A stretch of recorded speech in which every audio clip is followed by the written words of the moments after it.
You're breathtaking. Women of Reddit, we've had a lot of sticking your dick in crazy questions. What happened when Crazy stuck their dick in you? He refused to let me break up with him because he wasn't getting a choice in it, then threatened to throw himself in the river. When I got upset at that, he said he wasn't going to. That was just him not giving me a choice. I tried to break up with my high school boyfriend of 3 years 4 times before it finally stuck. Whenever I tried, he'd hold me against walls and cry/tell me I wasn't allowed to leave him. He once cornered me and played with a knife as he told me how much he loved me. The last time, I broke up with him over text because I feared for my life. I was trying to avoid that and not be shitty, but it had to be done. His mom called me saying he was running around the house threatening to kill himself. I could hear him yelling in the background things to tell me, and that I needed to get over there and say sorry. I hung up on her and never spoke to him again. Oh, did I mention I kept trying to dump him cause he had a whole other girlfriend of like 6 months? He turned into a gaslighting textbook sociopath. He pushed one of those standing rotating fans on me while I was asleep. I woke up and he was just completely pissed off. I had no idea why. He told me he was talking to me while I was sleeping and I rolled over so that I wasn't facing him. Apparently that infuriated him. He was a terrible person. That relationship only lasted about 5 months. It was a nightmare. His lies gradually unraveled over time. By the time I got the courage to dump him, it had come out that he had been unemployed for 3 years, was still divorcing his wife, who was also his only relationship ever, who he had been abusive toward, and had restraining orders against him. When I broke up with him, he called me every name in the book, then proposed, then threatened self-harm. He would leave sobbing voicemails from different throwaway numbers, accused me of turning him into an alcoholic, and still occasionally pops up as having viewed any new social media accounts despite our relationship having been just a few months several years ago. His next ex wound up calling me for advice when he gave her the same treatment. Tried to force me to choose between him and many activities that I enjoyed. Super controlling behavior. I tried to break up with him like an adult. He reacted by pretending I wasn't breaking up with him, then escalating to telling me that he was going to take the truck we owned together and my dog and leave me in another state. I switched into survival mode, pretended I wasn't serious about breaking up, and started looking for a way out. He escalated again by reading my emails and telling me which friends I could see and when, and what I could use our truck for. Thank goodness for my friends and Google Incognito mode. I left while he was at work and called him from a rest stop 2 hours away to tell him we were done. Edit. Thanks for the gold and silver. Kind strangers. Also, for those asking, I did not take the truck. I had a friend pick up me and my dog. He was troubled. Father was an alcoholic who killed himself, a fact he managed to bring up any time I attempted to end it. He tried to convince me to run away with him. We were 17/18, but I rebuffed him time and again. It didn't help that my mother adored him and we went to different schools. So, I'd come home and he'd already be there waiting for me. Every day, after I finally broke it off, he'd drive by my house at all hours and leave gifts on my porch. A few months later, he got a new girl and I began dating a friend of his. They decided we should all hang out. So one evening we ran a movie and grabbed some booze. My ex and his girl immediately started making out hardcore, which didn't bother me, but when she started moaning, I glanced over and he's eyeballing me, like, tongue down her throat, hand in her pants, all while staring straight at me. So I faked a lie and walked home. On my way, he pulled his car up next to me and offered me a ride. I said frick off. Then he started screaming at me from his car. Don't you get it? I'd do anything for you. I love you. I'd die for you. I ran the rest of the way, cutting through yards so he couldn't follow me. When I got home I was nearly crying. I was so frightened. My dad saw me come through the door and started flipping out, assuming my new boyfriend had done something awful. Fearing my boyfriend would catch shit, I finally explained everything about the ex. I felt so dumb and guilty, and cried like an idiot. My dad just listened and tucked me into bed. The next morning, I looked out the window to find the ex's car across the street. By the time I got downstairs, my dad was walking back inside and the car was speeding down the road. Dad evenly said, I talked to him, and that was that. Never saw ex again. He was always super sweet and casual around friends, part of my extended friend group in college. Extremely good looking and charming. All the girls wanted him, so I was really flattered when he'd single me out. Ended up back at his place after a party. Figured we might make out/fool around, but I was younger than he was and a virgin. He asked for a blowjob but then held my face and wouldn't let me up for air. Violent as frick and I vomited. He didn't care at all. Then he took my underwear off and even though I was screaming no, he fricked me.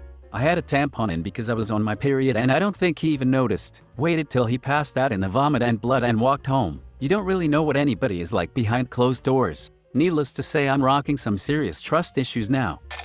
I only kissed him and he went all the way off the deep end. He memorized my class schedule and my general walking route so he could catch me in the halls between classes. Then one day I notice he's on the same bus as me.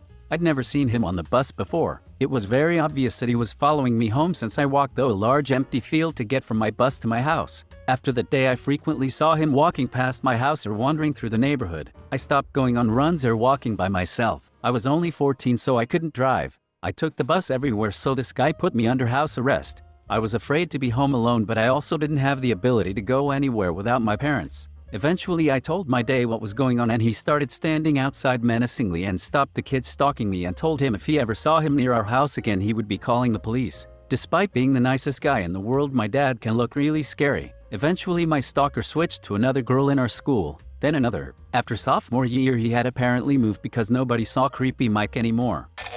We got married, had 2 kids. Then he flipped and showed how possessive and controlling and angry he really is. We broke up and then he kicked me out and turned his anger from me to them. Now I have our kids and he has supervised visits. And I have a wonderful boyfriend that the kids adore. I got my confidence and emotional stability back.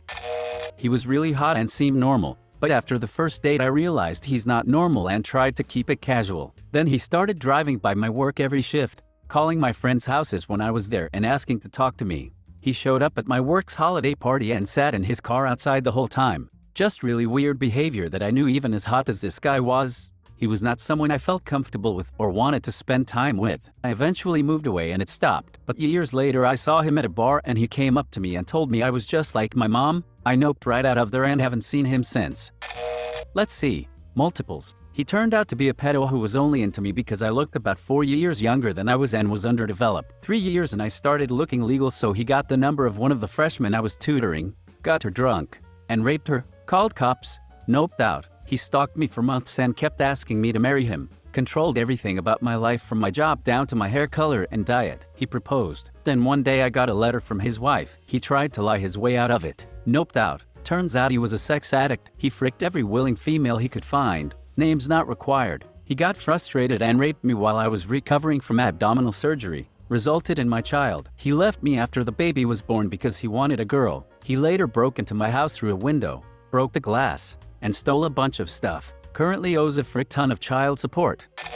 In case you're ever wondering why girls don't swipe right on Tinder, here are my contributions. As a person who only hooked up from Tinder 5 times, punched me hard in the face mid-sex. It was pretty traumatic. I never met up with him again, but he's sent me unwanted dick pics a couple times since. Now he's blocked. I didn't actually let this dick anywhere near me, but a guy told me via Tinder that our children would come out with a specific skin color, and I'd make his perfect wife, etc. In the first 2 messages we'd sent each other, I unmatched him and he found me on Instagram to demand to know why he was unmatched. Straight up sexual assault. He pretended to not hear me say no repeatedly and afterward drove me to the train station saying that we had a great time together. I guess that means it might be exempt, but the dude pursued me for months after, trying to convince me to go on another date and give him another chance. After I told him he'd assaulted me, it made no goddamn sense. He raped me and I got herpes from it. And when I blocked his number he came to my house and tried to break down my door. Went to the cops but they didn't think a crime had been committed. They didn't bother interviewing him or getting any evidence, and lied in the police report about me not having his number for them to contact him. Frick police. Frick shitty rape laws and frick how hard it is to get a restraining order.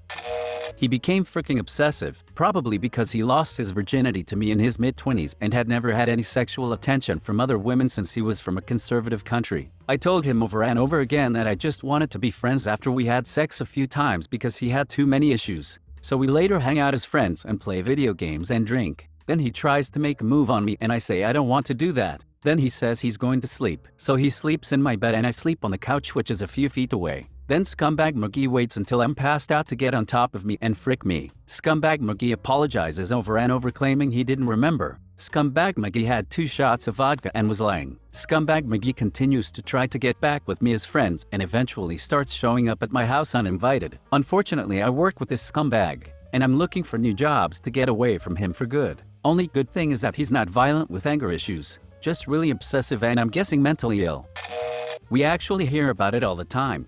We just don't call it that. Stalking, domestic violence, obsession, possession, actual violence, and intimate partner assault and murder are all instances of crazy sticking its dick in us. But it rarely becomes a story that we can look back on and laugh at. None of this is to say that female on male or same-sex domestic violence aren't a thing, just that the consequences are not lethal nearly as often, and society is less likely to encourage victims to stay in those toxic relationships in the first place. Please subscribe if you liked the video. It really helps the channel to grow. See you again.